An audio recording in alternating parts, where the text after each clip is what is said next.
어, 김상견 진득하지 못하고 호기심을 주체하지 못해서 여러 번째로 옮겨다니며 탐구했습니다. 로보틱스, 산업공학, 인지과학, 교육공학. 학부 3학년 시절에 게임 개발자로 사회에 첫 발을 내딘 후에 스타트업을 2번 창업했고, 투자 기관의 자문직을 일하다가 2007년에 강원대 산업공학과 교수로 일하고 있습니다. 저는 메타버스 게이미피케이션을 통해서 사람들에게 새로운 경험을 유도합니다. 새로운 경험은 그들의 마음에 작은 물결을 일으킵니다. 그 물결이 커지면은 마음은 어딘가로 움직입니다. 저서가 메타버스 기업거래소, 게임 인류 이런 것이 있다. 신병호 행복투자, 여기서 벵골 호랑이 다우홀딩스 대표이사. 메타버스 렌즈로 새로운 기회를 발견하세요. 김상균 성공자 메타버스 타고 벵골 호랑이 두 사람이 공동 제작을 했다는 거죠. 메타버스 새로운 기회, 메타버스 디지털 지구, 메타버스 새로운 기회. 경제와 투자의 기준이 바뀐다. 투자의 기준이 바뀐다. 새로운 문명, 새로운 오래된 미래 메타버스가 온다. 메타버스, 아바타 등등 새로운 문명 메타버스. 사람이 없는 세계는 없다. 사용자 기반 메타버스는 뭘까? 표준이 되기 위한 애들을 이루는 상상하는 모든 것의 위성.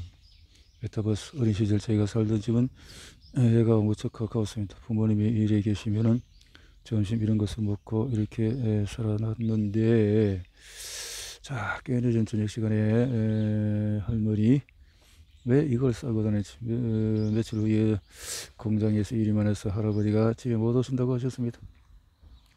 도시락을 걸어서 이렇게 했는데, 저는 할아버지 손을 잡고 공장 안으로 들어갔습니다.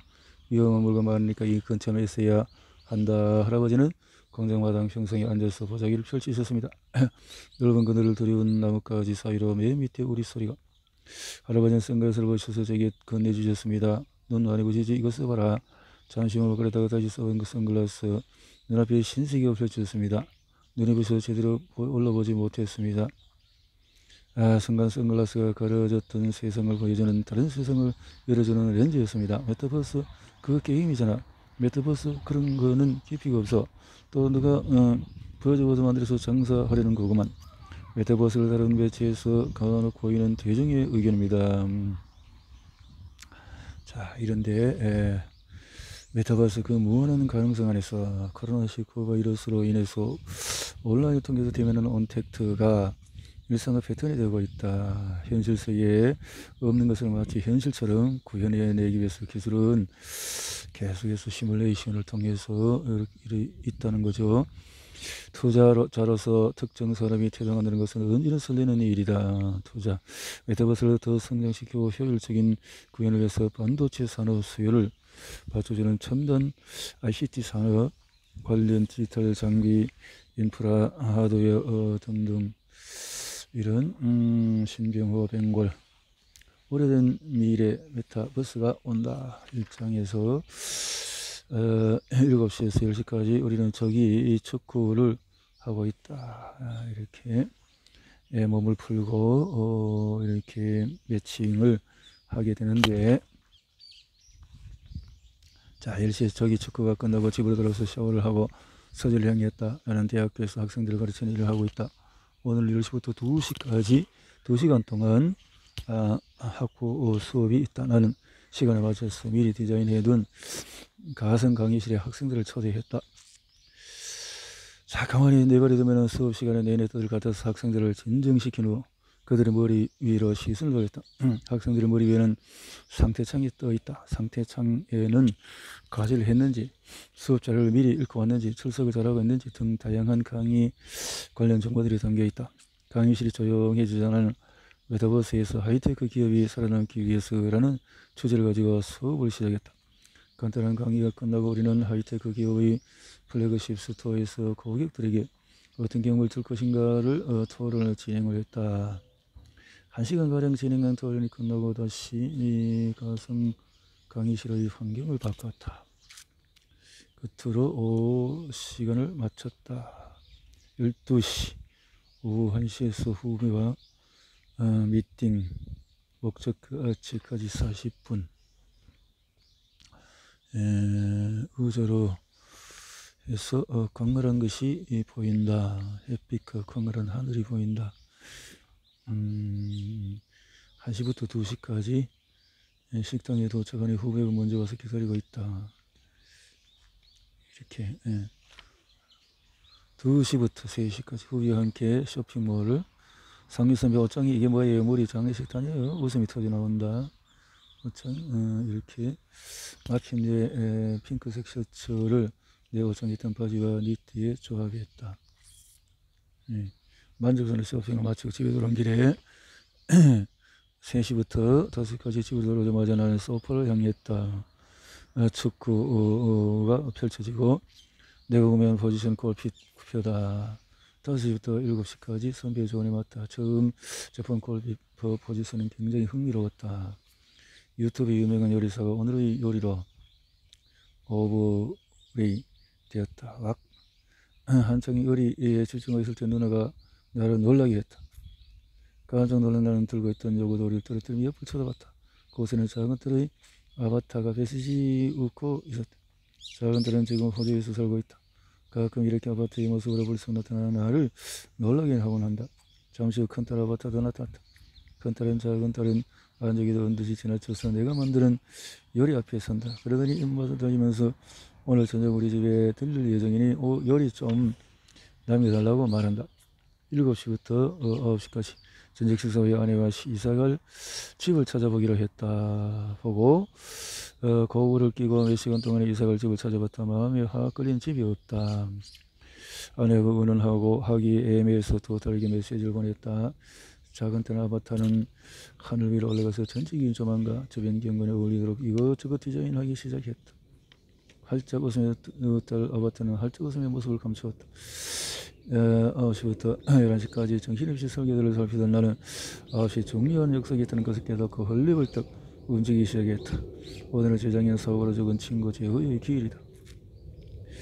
거울 고인이 된 친구의 집에 이미 많은 사람들이 모여있다. 친구들이 검은색 죽은 사람을 뭐 그리 보고 싶다고 이렇게 불러내서 그 다음 모습이다. 재호는 누스리에 떨며 밝은 미소와 함께 우리 곁에 앉는다. 제가 들은 지 2년 만에 재회다. 보자마자 반갑게 수다를 떨고 싶었지만 일단 가족들에게 양보했다. 재수치는 눈물을 글썽이며 별다른 말을 꺼내지 못했다.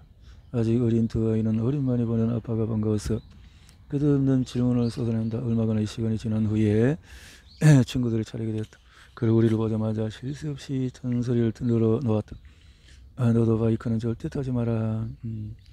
그의 잔소리는 끊기지 않았다. 살아있을 때 그렇게 귀찮기만 했던 짓궂은 산소리가 오늘따라 왜 이렇게 정겨운지 모르겠다. 이내 장례는 웃음꽃으로 물들었다. 마지막까지 그다왔다. 카일름 서비스는 1년에 하루만 받을 수 있게 규제하고 있다. 죽은 자와 살아있는 자의 삶 그 경계를 명확히 하고 현실을 살아가도록 하자는 사회적인 합의다. 11시부터 12시까지 쓸쓸한 마음이 들었다. 마음이 같아서 맥주나 한두 캔 비우고 이번 컨설팅은 디즈니월드에서 온 요청인데 디즈니월드 여러 개의 어트랙션을 대폭 교체 중이었다. 자, 24시 맥주를 한 캔 마시며 오늘 하루를 돌아본다. 이내 재호 생각이 나서 맥주가 더 씁쓸하게 여러분이 지금까지 본 메타버스 이야기는 2030년 메타버스에 살아가는 평범한 사람을 주인공으로 한 소설입니다.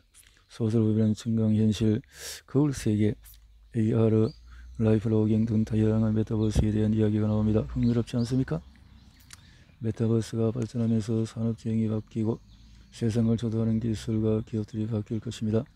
나와는 관계없이 이야기로 치부해 버리거나 아직도 멀다고 생각하면 어느 순간도 도태될 수 있습니다. DB 하나씩 살펴보도록 하자. 아바타가 살아가는 디지털 지구. 아바타. 최근 메타버스라는 단어가 다양한 언론과 소셜미디어에 유행처럼 퍼져나가고 있다. 메타버스가 어떤 의미인가요? 여기 질문을 답하기 전에 무엇인지 알아야 합니다. 메타버스는 1990년 출간한 스티븐슨의 소설 스노우 크래시에 처음 나온 단어입니다. 메타버스. 가상세계의 이름이 바로 메타버스죠. 사실 이 소설은 흥행에 성공한 소설은 아닙니다. 국내에도 번역돼서 출간되었지만 판매량도 그리 많지 않고, 스노우 크래시. 본격적으로 사람들이 메타버스라는 세계에 관심을 보기 시작한 스틸버그의 감독에서 레드 플레이어 흥행에 성공한 후부터였다. 사람들이 매력적이고 다양한 색채로 그려진 가상세계에 관한 관심이 커질 무렵 세계에 나올 전염병 편집니다. 바로 코로나19 팬데믹에 의해서 사람들이 제한됩니다. 가상세계 메타버스가 폭발적인 관심을 받게 된다. 이렇게 해서 이렇게 메타버스라는 단어의 배경을 알아봤지만 아직도 의미가 모호하게 느껴질지 모르겠다. 단순히 가상세계만을 의미한다면 새로운 단어가 생겨질 일도 없겠죠. 그렇다면 메타버스는 어떤 의미로 풀이될까요? 그것을 알아보기 위해서 먼저 메타버스의 의문을 보면은 초월, 메타, 세상을 뜻하는 영어 유니버스가 합쳐진 말이다. 유니버스, 메타, 유니버스. 그리스, 그러니까 초월을 뜻하는 그리스 메타버스, 메타 유니버스 말이구나. 지금 초월한 세상이다. 메타. 초월한 세상 들었을 때 명확히 그림이 그려지나요? 아마도 그렇지 않을 겁니다. 초월한. 그렇다면 어떻게 풀이해야 할까요? 아바타는 본래 힌두교에서 사용하는 하강을 의미한다. 산스크리트어. 힌두교에서 아바타란 지성으로 하강한 신의 모습이다. 아바타. 이들 캐릭터 꼭 복잡하게 만들어진 3차원의 캐릭터만 말하지 않는다. 아바타. 그래서 의문이 생긴다. 왜 현실과 똑같은 모습이 아닌 아바타를 쓰는 걸까? 익명성으로 이렇게 해서 제2, 제3의 자아가 있다. 이런 이에 자원한 정신의학에서 안 좋은 의미로 쓰이는 정신분열과는 다른 개념으로, 이와 관련해서 근대 심리학의 창시자로 일컬어지는 심리학자 윌리엄 제임스는 인간이 자신이 만난 사람에서만큼 자아를 가지고 있다. 두 번째 아바타를 대변하는 단어는 살아가는 것이다. 메타버스는 생산적인 활동이 가능한 세계라는 것입니다. 세 번째로 디지털 지구이다. 수십 년간 기술 발전이 놀라울 정도로 발전되어서 태양계 행성 중에서 인류의 관심이 가장 큰 행성 중에서 화성이 있다. 화성에 대한 이야기. 이렇게 하지만 기술의 발전 속도로 볼 때 화성 테라포밍은 한동안 꿈만 같은 이야기가 될 가능성이 크다. 그렇다면 화성을 대체할 수 있는 대안이 뭐 있나? 이때 등장하는 것이 바로 메타버스. 정리하자면 메타버스는 나를 대변하는 아바타가 생산적인 활동 영역을 새로운 지구라고 풀어낼 수가 있다. 지구. VR은 메타버스인가? 인간의 기억에서 AI가 조작하는 세상. 인간을 태어나자마자 AI가 만들어낼 갇혀서 이렇게 1999년 개봉된 매트릭스의 줄거리이다. 20세기 가장 유명한 SF 영화가 뭐냐고 물으면 매트릭스. 어떤 사람은 VR로 대변되는 기존의 가상현실과 메타버스의 차이점을 묻곤 한다. 결론부터 말하면 메타버스는 가상현실을 하위 분류로 포함하는 넓은 개념의 디지털 세계를 말한다. 메타버스, 가상세계가 바로 그것이다. 먼저 소개할 메타버스는 증강현실 세계이다. 증강현실은 AR라고 부르는 메타버스는 1900년경 처음 등장한 개념이다. 동화 오즈의 마법사의 원작자로 유명한 프랭크 바움은 현실 세계를 비추는 영상에 사람이 만든 데이터로 덧붙여서 표시하는 캐릭터 마크라는 고안했고, 증강현실은 디바이스를 사용해서 현실에서 상상으로 여겨지던 판타지적인 요소나 편의성을 지닌 가상의 정보를 실존하는 형상에 입히는 것이다. 요즘에는 더 다양한 증강현실 콘텐츠가 등장하고 있다. 일본에서는 사람 크기의 증강현실 캐릭터가 등장해서 화제를 몰고 있다. 캐릭터. 상단에서 포켓몬고 임비치. 머리의 이야기에서 우리는 동네 A 매치가 열릴 때 실전하는 배불뚝이 선배의 몸 위에 유명 축구 선수의 모습을 더 지었던 것처럼 말이다. 만약 배불뚝이 선배가 실존하지 않았다면 유명 축구 선수의 상을 그릴 공간도 없었을 것이다. 영국 시장 조사기관 오범에 의하면 이런 AR 시장의 규모는 2020년 18조 원에서 2025년 47조 원으로 2,600가량 성장할 것이라고 한다. 두 번째로 볼 메타버스 세계관은 바로 라이프로깅 세계이다. 라이프로깅이란 살림의 기록을 뜻하는 단어로 취미, 건강, 개인생활 전반을 기록하는 것이다. GPS 센서 등의 활용해서 위치 정보, 생체 정보 등을 자동으로 기록하는 것도 포함되는 개념이다. 예를 들어서 우리가 자주 사용하는 페이스북, 인스타그램, 카카오톡 같은 소셜미디어는 대표적으로 라이프로깅 메타버스라고 할 수 있다. 소셜미디어 정보나 기록을 올리는 일에 거창한 세계라는 단어까지 붙일까? 이성적인 나. 라이프로깅 세계의 예시로 소셜미디어를 두면 라이프로깅 세계관을 이미 개발이 끝난 시장으로 보는 사람들. 하지만 이는 무척 방대하고 쓰임새 또한 무한하다. 정리하면 총 4개의 섹션이 존재한다. 하나의 예를 들면 라이프로깅 세계의 대표 경인 SNS. 우선 사용자가 능동적으로 삶을 기록하기에 능동적인 성격을 띠고 개인적인 자아가 우선되는 라이프로깅 세계관이니 종합하면 능동적이고 개인적인 자아를 중시하는 라이프로깅 메타버스인 셈이죠. 또한 라이프로깅 세상은 다들 한 번씩 들어본 적이 있을 빅데이터와도 연관이 있다. 이때 등장한 개념의 빅데이터. 빅데이터 테라바이트 이상의 데이터와 그런 대용량 데이터를 처리하는 프로세서 모두를 가리킨다. 라이프로깅 세계가 발전하면 기존의 스마트폰에 발생하는 정보량과 차원이 다른. 세 번째 소개할 메타버스는 거울 세계다. 우리가 흔히 사용하는 거울은 거울에 비친 사물이나 사람 형상을 똑같이 복사해서 상을 맺히게 한다. 거울 세계는 단순히 현실 세계를 복사하면 끝인 간단한 세계가 아니다. 거울 세계에 관한 설명을 듣고 어떤 사람은 증강현실의 거울 세계관의 차이가 거의 없는 게 아니냐는 질문을 하곤 한다. 거울 세계는 오히려 그 반대이다. 판타지적인 요소보다도 현실 세계의 정보를 전달하는 데에 중점을 둔다. 얼핏 보기에는 메타버스 세계는 지향하는 바가 매우 달라 보인다. 거울 세계의 기업들은 직접적인 제품이나 장소를 가지고 있지 않은 경우가 많다. 일종의 거울 세계라고 볼 수 있는 공유 경제 기업 우버 예를 들어보자. 우버는 차량 공유 시스템으로 시장에 접하들 2009년 캘리포니아 샌프란시스코에서 창립된 우버는 공유된 차량을 승객과 중개해서 스스로 이익을 내는 회사이다. 물론 자사의 차량도 일부 있었지만 우버가 지금처럼 스타트업의 왕좌에 앉을 수 있었는 데는 공유받은 차량이 큰 몫을 했습니다. 이처럼 우버의 비즈니스 모델에서 자사의 제품이 갖는 비중이 매우 작았다. 그렇다면 왜 사람들은 자신들의 차량을 대여하면서까지 우버에 열광했을까요? 여러 가지 이유가 있겠지만은 거울 세계의 관점에서 보면은 사용자들이 우버가 거울을 통해서 사람들에게 비춰준 세계가 아름답다고 판단했기 때문입니다. 기존에 내가 사용하던 서비스와 비교했을 때 거울 세계의 구현된 서비스는 간단해 보이지만 혁신적이라는 생각이 들었던 것입니다.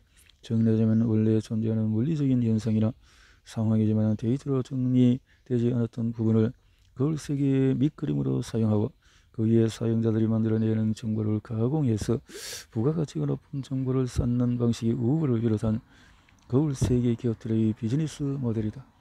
사실 거울 세계는 모든 기업에 통용되는 세상이다. 단순히 제품을 넘어서 소비자에게 보여주고 자 이렇게 해서 쿠팡, 배달의민족, 에어비앤비 등 이미 만들어진 거울 세계들은 얼핏 보면 간단해 보인다. 그저 기존에 있는 정보들을 합쳐넣기만 한 것처럼 보인다. 하지만 거울 세계는 그리 간단하게 만들어지지 않는다. 한면에서는 거울 세계는 너무나 단순하다 혹은 현대판 봉이 김성달이 아니냐며 비웃기도 한다. 하지만 거울 세계가 그렇게 작은 세계가 아니다. 아직 우리가 살아가는 원리적인 최고의 요소에서 드디어 네 번째 메타버스에 도착했다. 마지막으로 설명할 메타버스는 가상세계이다. 가상세계에서는 모든 것이 자유롭다. 가상세계는 크게 게임, B게임으로 나눌 수가 있다. 게임과 B게임으로 이렇게 3D나 2D 기반의 가상세계 메타버스로 많은 사랑을 받고 있다. 하지만 현재 사회는 계속해서 경쟁을 부추기는 방향으로 발전해 왔다. 사람들이 이렇게 인정을 받지 못하는 답답한 상황이 발생하면 다른 활동에서 인정 욕구를 채우고자 한다. 인정 욕구, 가상세계와 가까워하는 두 가지는 재미이다. 재미가 넘치고 스릴이 있어야 할 것이다. 사람은 또 몰입감을 느낄 때 재미를 느낀다. 몰입할 수 있도록 만들어주는 것. 이렇게 가상세계에서 큰 관심을 보이는 이유를 알아봤지만 여전히 의문점은 네 가지 메타버스 수단 중에서 유독 가상세계에 더 열광하고 기대할까? 결론부터 말씀드리면 시각 감각 때문이다. 사람은 정보의 80% 이상을 시각에서 얻는다. 이것은 곧 앞서 언급한 인정, 재미 등의 욕망을 채우기 시에 시각적인 정보가 가장 효과적인 말이기도 하다. 그래서 VR이 주는 실제감은 시공간을 넘어서 새로운 세상의 실체감을 준다. 두 번째 이점은 바로 안정감이다. 안정감. 이러해서 우리가 VR을 통해서 가상세계에 도전할 때 이미 우리가 가상임을 인지함으로 재미를 느끼지 못할 거라고 말합니다. 하지만 이런 틀린 생각이다. 예를 들어서 맹수가 우글거리는 탐험만 한다고 생각해보자. 이때 내의 편도체에서 아드레날린이 분출되면서 위험과 스릴을 동시에 느낀다. 이럴 때 가상세계의 정의에 접근할 때 심리, 문화, 사회 등 다양한 분야가 섞인 복합적인 세계로 봐야 한다. 메타버스는 특성이 충족되어야 하는지, 그러면 어떤 특성이 있는지 한번 살펴보자.